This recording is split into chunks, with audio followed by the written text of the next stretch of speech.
বাংলার মানুষ পায়নি, কিন্তু ভোট ব্যাংকের জন্য, তাদের ভোটের জন্য তাদেরকে আজকে বিভিন্ন পরিষেবার সুবিধা দেওয়া হয়েছে। কিন্তু এই নতুন সরকার আসার পর আমাদের সরকার খুব স্ট্রিক্টলি বলে দেওয়া হয়েছে যে আমাদের দেশে কিন্তু অন্য দেশের লোকেরা কিন্তু এই ভারতবর্ষের পরিষেবা পাবে না। সুতরাং এটাও বলা হয়েছে যে যদি তাদেরকে আইডেন্টিফাই করা যায় এবং তাদেরকে বিএসএফ এর হাতে তুলে দেওয়া হবে, কিন্তু কোনো রকম যদি আইডেন্টিফিকেশনের প্রবলেম হয় তাহলে সেখানে ডিটেনশন সেন্টার বা একটা সেন্টার বানানো হচ্ছে, ডিটেনশন সেন্টার বর্ডারে, যেখানে হয়তো তাদেরকে কিছুক্ষণ থাকতে হবে। কিন্তু আমাদের মাননীয় মুখ্যমন্ত্রী বলেছেন আমরা সেটার মধ্যে যেতে চাই না। আবার করে আমরা চাই না তাদেরকে রাখা হবে, তাদের জেল হবে, তারা আবার আমাদের কারেন্ট, ইলেকট্রিসিটি, মানে আমাদের রেশন, তারা মানে আমাদের রাজ্যের বা দেশেরই সেটা শেষ হবে বা ধ্বংস হবে। সুতরাং আমরা সেটা চাই না, খুব স্মুথ প্রসেস হবে। যাদের যাদের আমরা ডিটেক্ট করব বিএসএফ এর হাতে তুলে দেওয়া হবে, বিএসএফ বাংলাদেশকে। আজ সুপ্রিম কোর্ট রায় দিয়েছে এসআইআর একদম জেনুইন ছিল, ঠিকঠাক ছিল, এসআইআর সম্পূর্ণ নির্ভুল, কোনো ভুল ছিল না। আজ সুপ্রিম কোর্ট রায় দিয়েছে। দেখুন, আজকে এই মহামহিম সুপ্রিম কোর্টের যে আমরা যে এটা পেলাম জাজমেন্টটা, সেটা আরো বেশি এই ধরনের দল, মমতা ব্যানার্জি, টিএমসি, লালু প্রসাদ, রাহুল গান্ধী, এদের দেখা দরকার। যারা মানুষকে বিভ্রান্ত করে বলেছিলেন বিজেপি ভোট চুরি করছে, যারা ভোটাধিকার যাত্রা করেছেন, তাদের আরো বেশি করে দরকার। কিন্তু মানুষ বিভ্রান্ত হয়নি। বাংলার মানুষ বলুন, বিহারের মানুষ বলুন বা ভারতবর্ষের মানুষ, তারা জানে যে মাননীয় প্রধানমন্ত্রী এবং বিজেপি সরকার, তাদের একটাই লক্ষ্য, সেটা হচ্ছে মানুষের উন্নয়ন। সেটা হরিয়ানা বলুন, সেটা উত্তরপ্রদেশ বলুন, আর সেটা বেঙ্গল বলুন। আমরা কিন্তু মানুষকে বিভ্রান্ত করে মমতা ব্যানার্জি বিভ্রান্ত করিনি, কোনোদিন করব না। কিন্তু আগের সরকার এখনো অবধি তারা কিন্তু বিভ্রান্ত করে চলেছে। বিষ্ণুপুরের তৃণমূল বিধায়ক পুরী থেকে গ্রেপ্তার। বিষ্ণুপুরের তৃণমূল বিধায়ক পুরী থেকে গ্রেপ্তার। কে কিভাবে গ্রেপ্তার হবে, কে কি করেছে, সেখানে তো কেউ তো আইনের ঊর্ধ্বে নয়। অগ্নিমিত্রা পালও নয়, শুভেন্দু অধিকারী, মমতা ব্যানার্জির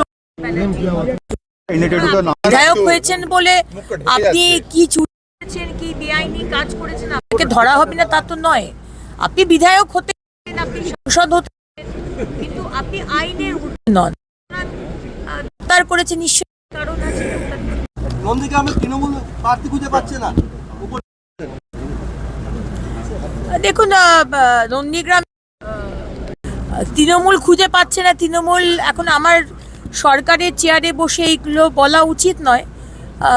বিরোধী হয়ে অনেক কথাই বলা যায়, কিন্তু সরকারের চেয়ারে বসে অনেক কিছু বলা যায় না। কিন্তু আসলে সত্যি যে এই দলটা কতদিন আছে, এই তৃণমূল নামক দলটার কতদিন এক্সিস্টেন্স আছে, এটা একটা খুব বড় প্রশ্ন আর কি।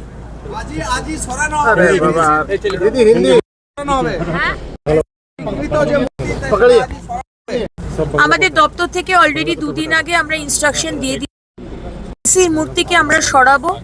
মেসির মূর্তিটি হাওয়াতে দুলছে, যে কোনো সময় এটা ভেঙে পড়তে পারে। যদিও বা সেটা মেসি না, সেটা পাড়ার নন্টে, এটা বোঝা মুশকিল।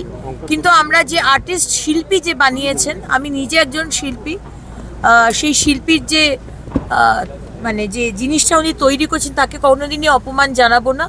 কিন্তু যেভাবে পিডব্লিউডির জায়গা দখল করে পারমিশন ছাড়া ওটা বানানো হয়েছে, মেসির মূর্তিকে উঠিয়ে আমরা অন্য কোনো পার্কে রাখার আমি সাজেশন দিয়েছি। এবং যে বিরাট একটা পেডেস্টাল বানানো হয়েছে কমপ্লিটলি ইললিগাল, সেই পেডেস্টালটাকে ভাঙা হবে। কিন্তু মেসির মূর্তিকে আমরা কোনো রকমভাবে যাতে কোনো নষ্ট না হয়, আমরা কোনো পার্ক বা কোনো একটা যথাযথ জায়গাতে সেটা বসাবো। খুব সংক্ষেপে এই মুহূর্তে অভিষেক বন্দ্যোপাধ্যায়, মমতা বন্দ্যোপাধ্যায়ের পরিস্থিতি কি? যেভাবে বিভিন্নভাবে কর্পোরেশন থেকে শুরু করে বিভিন্ন দুর্নীতি ধরা পড়ছে এবং তাদের বাড়িতেও বুলডোজার পৌঁছচ্ছে, ওনাদের কি পরিস্থিতি সেটা তো আমি বলতে পারবো না। ওনাদের মানসিক পরিস্থিতি বা ওনারা কি ভাবছেন সেটা বলতে পারবো না। কিন্তু তৃণমূল বা মমতা ব্যানার্জি বা অভিষেক ব্যানার্জি এতদিন ভেবেছিলেন যে তারা আইনের ঊর্ধ্বে, তাদেরকে ভারতের আইন টাচ করতে পারবে না, যে কারণে ভারতীয় ন্যায় সংহিতা এতদিন সারা ভারতবর্ষে লাগু হয়ে গেছে কিন্তু পশ্চিমবঙ্গে লাগু করেনি। তারাও যে আইনের উপর নয়, এবং তারা যদি বেআইনি বিল্ডিং বানিয়ে থাকে বা বেআইনি কাজ করে থাকে, তার তদন্ত হবে এবং দরকার হলে বেআইনি পোর্শনটাকে ভাঙা হবে। কিন্তু আমরা সময় দেব, অভিষেক ব্যানার্জিকেও সময় দিয়েছি, তিনি 10 দিনের টাইম চেয়েছেন, তারপর তিনি উত্তর দিলে আমরা সেটা জাজ করব। কিন্তু কেউ কিন্তু বেআইনি জিনিস করে পালাতে পারবেন না, এটা আপনাদের আগে থেকেই বলে দিচ্ছি। যদি মনে হয় যে আপনি বেআইনি করেছেন, তাহলে সরকারের খরচাটা কমিয়ে নিজেই ওটাকে ভেঙে দিন। নিজেই যে বাড়ি বানিয়েছেন বা এক্সটেন্ডেড পোর্শন বানিয়েছেন, খরচারের আর মানে খরচা গভর্নমেন্টকে দিয়ে আর খরচা করাবেন না। এটা ট্যাক্স পেয়ারের টাকা, নিজেরাই ব্যবস্থা করে ওই বাড়িগুলোকে ভেঙে দিন, এটাই বলবো। चलो भाई हिंदी हिंदी চলো হিন্দি এসো, হিন্দি এসো, हिंदी বাংলা চলে যাও।